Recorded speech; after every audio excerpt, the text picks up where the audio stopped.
ফেরেশতার মাধ্যম থেকে যখন আদমকে সৃষ্টি করা হলো, যখন ফেরেশতারা মাটি এনে আদমকে সৃষ্টি করলো, তখন আদম যখন পরিপাটি হলো, তখন আল্লাহর প্রথম হুকুম আসলো ফেরেশতাদেরকে আদমকে সিজদা দেওয়ার। তখন তো দ্বিতীয় কোনো মানুষ বানানো ছিল না বা হয়ই নাই ওইখানে, তাই হুকুম আসলো আদমকে সেজদা দেওয়ার ফেরেশতাদেরকে। এখন যে আমরা সেজদা দিতেছি, মসজিদে সেজদা দেই, মাজারে গেলে সেজদা দেই, অনেক জায়গায় সেজদা দিই, এই সেজদার নাটক বা এই নাট্যমঞ্চ কেন? আগে একটা জাতি তৈরি করছিল, ওই জাতিটা ধ্বংস হচ্ছে। আমি সংক্ষিপ্ত ভাবে বলি, সংক্ষিপ্ত ভাবে। পরে একটা জাতি তৈরি করছে, এই জাতিটা ধ্বংস হচ্ছে। প্রথমে যে জাতিটা তৈরি করছিল, এই জাতিটার নাম ছিল মারিস।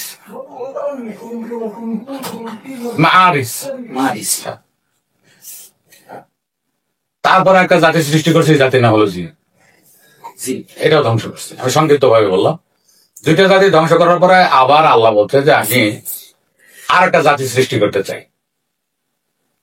তো ফেরেশতারা দুই চারজন আবার ঘাউরে ফেরেশতা আছে না, বার্তারা, এরা কানাকানি করতেছে, কি গো আল্লাহ প্রথমে একটা জাতি সৃষ্টি করলো, ওইটা ভালো না, আর হানাহানি করলো, ওটা ধ্বংস করে দিতে বলছে, আমরা ধ্বংস করে দিচ্ছি। আবার আরেকটা জাতি সৃষ্টি করছে জিন, এরাও হানাহানি করছে, এদেরকেও ধ্বংস করতে করছে, আমরা এটাও ধ্বংস করে দিচ্ছি। একটা জিনের বেটা বেঁচে সেইটা পরে আজাদিল হয়েছে, আজাদিল হওয়ার পরে শয়তান হেবার হয়েছে। একটু সংক্ষিপ্ত ভাবে। তো ফেরেশতারা যখন কানে কানে কথা বলা শুরু করছে, তখন আল্লাহ ধমক দিয়ে বলছে যে ইন্নি আলামু মা লা তা'লামুন, লা তাখাফ। কি কথা করতাম, এটা আরবিতে বলে লা তাখাফ, চুপ কর, কথা কবি না, লা তাখাফ, কথা কবি না, এটা হলো আরবি কথা। তারপরে ধমক দিয়ে বলছে যে ইন্নি আলামু মা লা তা'লামুন, আমি যা জানি তোমরা জানো না, চুপ কর, মাটি আনো, আমি মানুষ বানাবো। দেখ, মাটি আনার বহু কিচ্ছা, মাটি আনলো। যদি এইটাকে প্রমাণ করতে হয়, এটাকে তোমার এই কথাটাই যেতে হয়, তাহলে মাটি আনার গল্পটা বলা লাগবে। অবশ্যই মাটি আনার গল্পটা না বললে এটা মিলবে না। তো মাটি আনতে গেল, প্রথমে বললো যে এই যে মিলছি যা মাটি নিয়া। তো মোল্লা মুন্সিরা আমাদের উপমহাদেশে কয়েক শতাব্দী ধরে যে সার্কাসটা চালিয়ে আসছে, এই সার্কাসের সারটা বলবো আজকে, হাকিকতটা।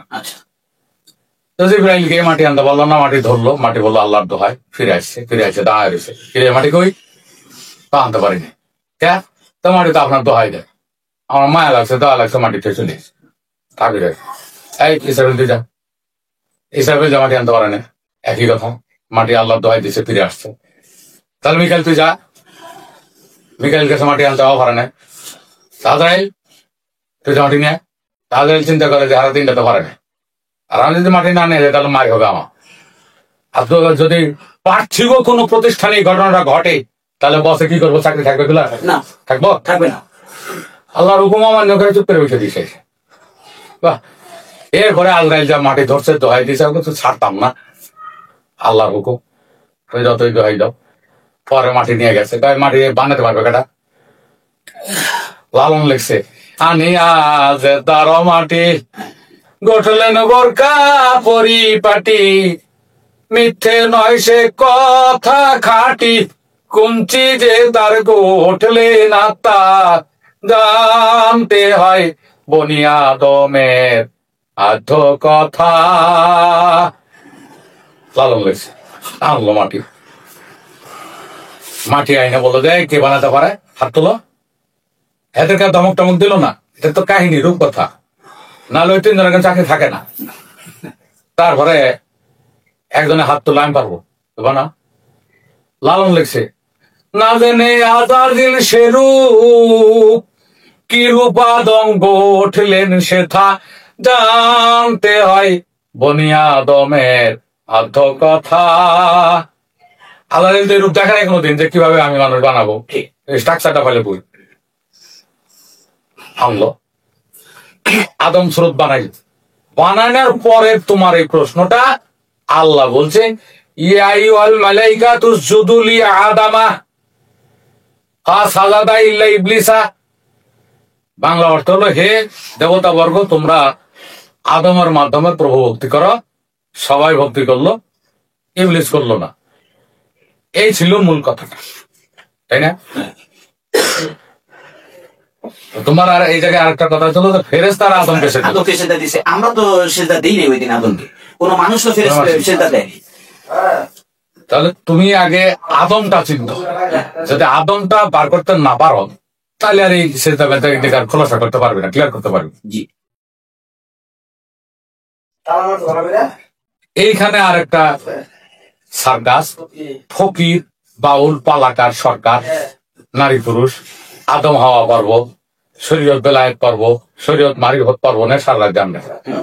ওরা এই জায়গায় বলে যে শয়তান বা এই ইবলিস সেজদা করে নাই, পৃথিবীর এমন কোন ঠাঁই মানে স্থান নাই, আকাশ পাতাল স্বর্গ মর্ত পাতাল এমন কোন স্থান নাই যে ইবলিস সেজদা করে নাই। 18 লক্ষ বছর উপাসনা করছে, 6 লক্ষ বছর স্বর্গে মর্তে আর পাতালে, স্বর্গ মর্ত 12 লক্ষ বছর উপাসনা করার পরে আল্লাহ বলছে ধরে নিয়ে পরে গেছে স্বর্গে যায়। আল্লাহ বলছে এত জ্ঞানী তোমরা যারা মালাকা বা ফেরেশতা আছো তাদের সর্দার বানালাম, শিক্ষক বানালাম, ওর কাছে তোমরা শিখবে, এরকম কথা আছে না? তাকে বানালো মুআল্লিমুল মালাইকা, ফেরেশতাদের সর্দার বানাইলো এই আজাজিলকে। পরে সেই ইবলিস বাইরে এই তো বাইরে আসার সময় সে কি বলছে, প্রভু আমার কেমন পর্যন্ত সময় দিতে হবে, আমি যত আপনার লোক আছে, আপনার সৃষ্টি, আপনার বান্দা যত আছে, আমি সবাইকে বিপদগামী করবো, আমি তারপর সময় করাতে ঢুকবো, বিপদগামী করবো, ওই পাঠটা আমারে দিবেন, পরে আপনি আমার মারেন, পরে আমার দোজখে দেন, যা করেন করবেন, কিন্তু আমি কোন মানুষকে ছাড়বো না। আল্লাহ এখন বললো যে অহংকারী, তোরে আমি এই ক্ষমতা দিলাম, তোরে আমি বলে রাখলাম, আমার যারা নির্দিষ্ট, আমার যারা খাস লোক, আমার যারা বন্ধু, তাদের কাছেও তুই যাইতে পারবি না, তুই যাইতে পারবি সাধারণ লোকের কাছে, এদেরকে বিপদগামী করতে পারবি। তো বলছে আচ্ছা ঠিক আছে, আমি সকাল বিকাল চেষ্টা করবো। এরপর হাদিসে আছে যে চাবির ছড়া আছে না, এই যে এরকম চাবির ছড়াটা, এরকম চাবির ছড়া নিয়ে ঘুরে ইবলিস আর শয়তান। তো কিছু চাবি আছে নতুন ঝকঝকা ফকফকা, আর কিছু চাবি আছে মরচে ধরে গেছে। তো আল্লাহ নবী জিজ্ঞেস করছে, আচ্ছা এই শয়তান, তোমার কাছে যে চাবির ছড়াটা দেখতেছি, কিছু চাবি উল্টা পাল্টা, কিছু নতুন আর কিছু পুরান। বলতে যে হুজুর, এই যে পুরান চাবি যেগুলো আছে না, এগুলো হলো বদমাশ, শয়তান, এগুলো হলো উগ্র, ওগুলো হলো ছিনতাইকারী, এদের একবার চাবি মেরে দিলে আমার চলে, ওইটা দেওয়া লাগে, ওকে একবার যে চাবি দেই চলতেই থাকে, শয়তানি বদমাশি করতেই থাকে। আর ঝকঝকা ফকফকা গুলো দেখছেন না, এগুলো হলো বুদ্ধিমান, এই যে মাদ্রাসা আলিয়ার যারা আলেম, এই যারা বক্তা, এই যে মাঝহারি আজহারি, এই যে মাদানি, এই তারপরে কি যুক্তিবাদী, কোকিল কুণ্ঠি, কোরআনের পাখি যেগুলো আছে, হ্যাঁ আব্বাসের নাম জানা যাবে না, বয় হলো বিশাল বড় মাপের একজন গ্যাং। হ্যার নামে যদি আমি কিছু কই, এটা উল্টা আমার বিরুদ্ধে 3-4টা মামলা করে ফেলবে, এজন্য আর নামটা গাওয়া যাবে না, খেয়াল নাম বাদে অন্য নাম গাওয়া যাবে। এই ধরনের যারা বর্তমানে এই আছে না, জাতির কর্ণধার, জাতিকে বিভক্ত করে সমাজকে টুকরা করার হাতিয়ার যে সমস্ত জঙ্গি মোল্লা আছে না, ওইসব মোল্লাদের আমার সকালেও মারা লাগে, বিকালেও মারা লাগে, এই কারণে চাবি আমার ধর পাই গেল। এই গল্পটাও আছে, বুঝছো? যাই হোক, আমরা মূল জায়গায় ফিরে যাই। মূল জায়গার কথা হলো, আল্লাহ যখন বললো যে ইয়াই হল মালাইকা তো যদুলি আদামা, হে দেবতা বর্গ, তোমরা এই আদমের মাধ্যমে প্রভু ভক্তিটা করো। প্রভু ভক্তিটা, প্রভুর কথাটা উচ্চ আছে, লি আদামা, আদমের মাধ্যমে, আদমের দ্বারা। এখন তোমাকে বলা হইলো যে, তোমার নাম কি বললে? হৃদয়ের মাধ্যমে তোমরা এই যে 15 জন আছো, চট্টগ্রামে যে পিকনিকে যাইতে চাইতেছো, হৃদয়কে ইমাম, নেতা, ক্যাপ্টেন, ওই যেভাবে বলে, এর কাছে টাকা থাকলো, এই টিকিট করবো, এই গাড়ি করবো, তোমরা শুধু যাবে, অনুষ্ঠান করবে আর চলে আসবে। হৃদয় তুমি এই 15 জন লোক নিয়ে যাবে, এবং পিকনিক শেষে 3 দিন পরে 15 জন লোক এখানে বসাই দিবে, বা স্কুলের ছাত্র হেডমাস্টারের অধীনে যাবে। এই জায়গায় বলা হয় যে লি আদম, আদমের মাধ্যমে, লি হৃদয়, হৃদয়ের মাধ্যমে যাবে। বুঝাইছে?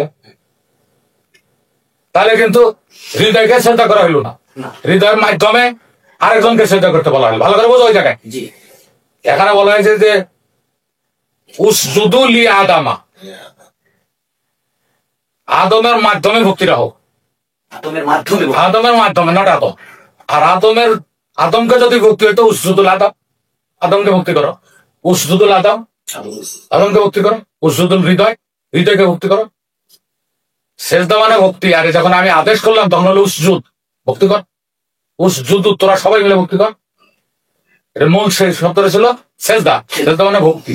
এটা আদেশ করতে শব্দটা পরিবর্তন হবে না, তখন হলো উসজুদ, উসজুদুল আদম, আদমকে ভক্তি করা। উসজুদুল আদম, আদমের মাধ্যমে ভক্তি করা। প্যাসটা বুঝাইছে? এই প্যাসটা এই গন্ড মূর্খের দলের এই উগ্রবাদী ওয়াইজিনরা আজ পর্যন্ত বুঝতে পারে। ওই আদমকে ভক্তি করো, আদমকে ভক্তি করে এই কথাটা ছড়াইছে। এইখান থেকে ফকির পাড়ায় ছড়াইছে যে সব জায়গায় সেজদা দিচ্ছে শয়তান, একটা জায়গায় সেজদা দেয় না। এটা এর সাথে রিলেটেড? এটার সাথে রিলেটেড? এই কাহিনীর সাথে রিলেটেড না। তাহলে এটা বাদ। এখন আদমের মাধ্যমে কাকে ভক্তি করতে হবে? রবকে। রব হলো আমাদের প্রতিপালক, আমাদের আল্লাহকে ভক্তি করতে হবে এই আদমের মাধ্যমে। আদমটা কি? আদম ব্যাপারে লালন সাহিত্যের বহু বাণী আছে। জানতে হয় বনি আদমের আদ্য কথা, সবাই বলে জানতে হয় আদম ছবির আদ্য কথা, ভুল হবে। বনি আদমের আদ্য কথা। আদম হলো 4 প্রকার, ভালো করে বুঝুন। একটা হলো আরদেল আদম, মাটির মা। আর একটা হলো আওয়াল আদম, প্রথম মানুষ, মানে মাটির মানুষ, প্রথম মানুষ। তারপরে হলো বনি আদম, আমরা। বনি মানে সন্তান, আমরা সবাই। তারপরে হলো আদম, সাফি আদম মানে বন্ধু আদম। আরদেল আদম, আওয়াল আদম, বনি আদম আর সাফি আদম। আদম 4 প্রকার হলো।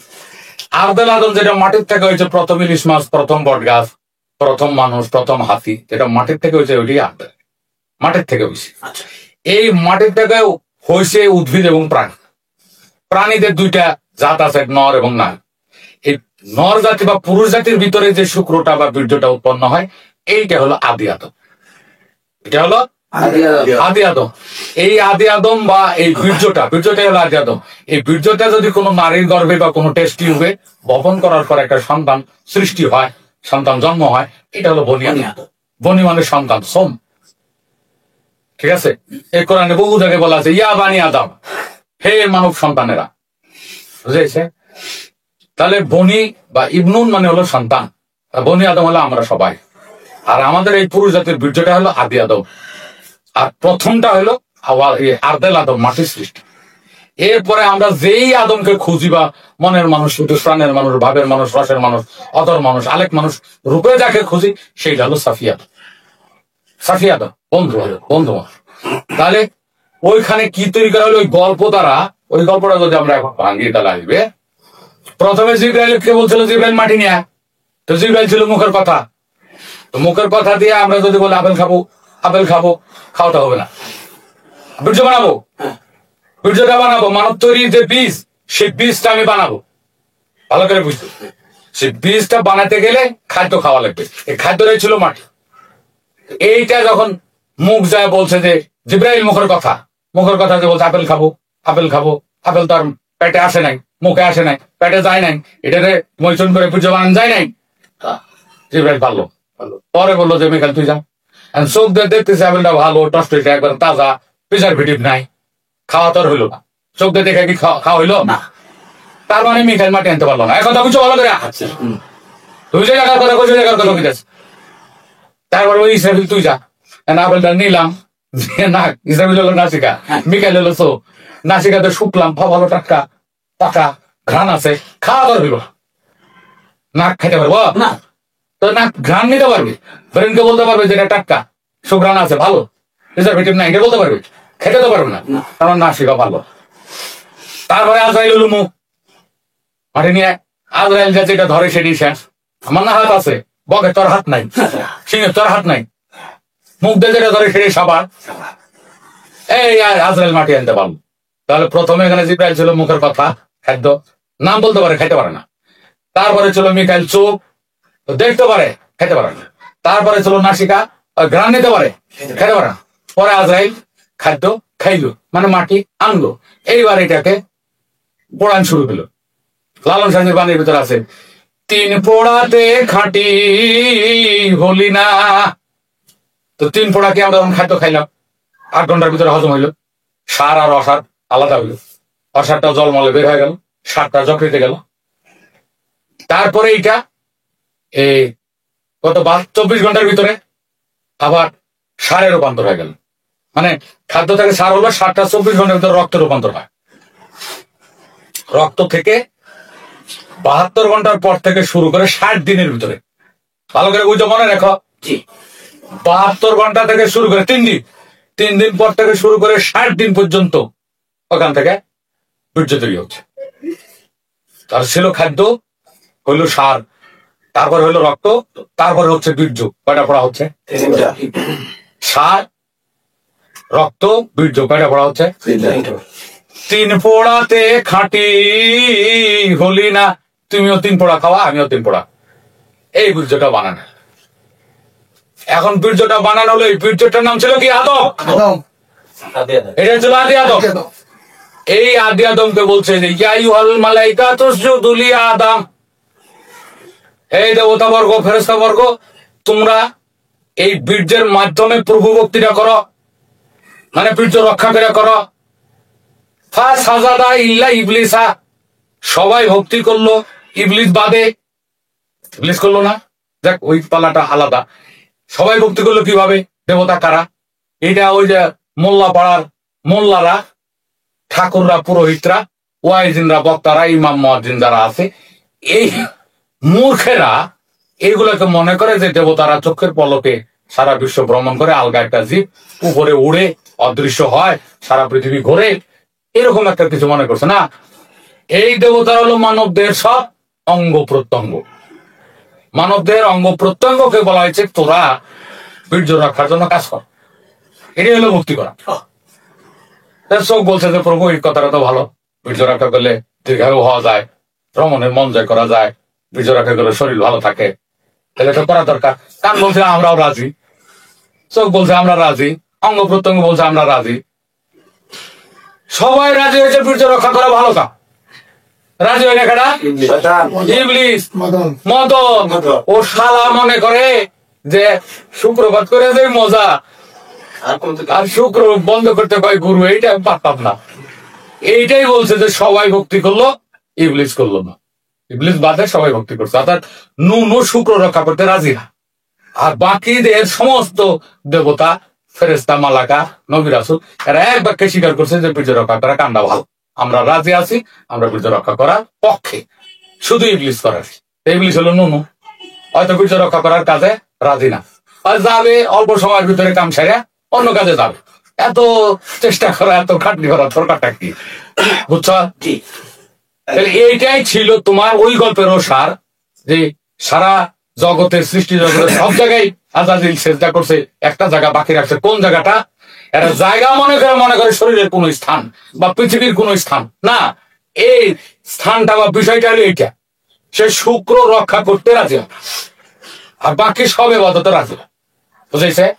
ওই ফকিরের ওই প্যাঁচটা খুলে গেল, কিন্তু আজকে খুলছে না। এরা কিন্তু মানুষকে বিভ্রান্তি করেই যাচ্ছে, এরা নিজেরাও জানে না। মনে করে একটা স্থান, তাহলে ওই স্থানটা কোনটা? দেহের ভিতরে আছে, তুমি খুঁজে লো, এই যে প্যাঁচ লাগাই দু।